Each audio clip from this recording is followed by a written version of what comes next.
Hey guys, in this video I'm going to show you how to create a zip file using your Android mobile device. If you find this video helpful, please consider to like this video and subscribe to my channel. In saying that, let's just jump straight into the video. Okay, so what we need to do is head on over to our Play Store and search for ZArchiver. Go ahead and download and install this. Once you've downloaded and installed this, go ahead and open it up. Then you're going to come to a screen that looks similar to this.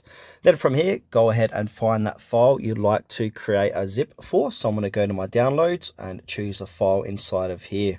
All right, say for example, I want to use this file here. So I'm going to tap onto it.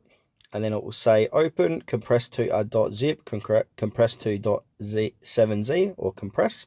So in this demonstration, I'm going to go ahead and click on compress to .zip, and then it will say archive successfully created.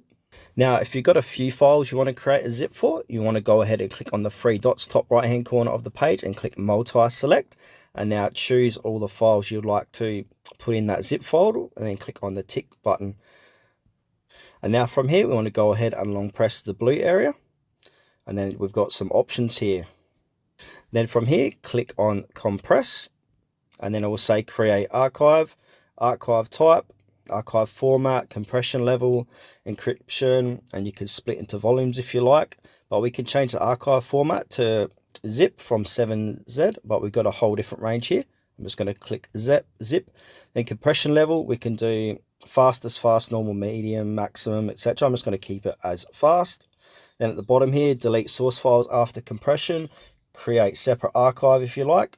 I'm just going to go ahead and delete source files after compression, then go ahead and click on OK. Then you should see a little button that says, or a little green thing, archive successfully created.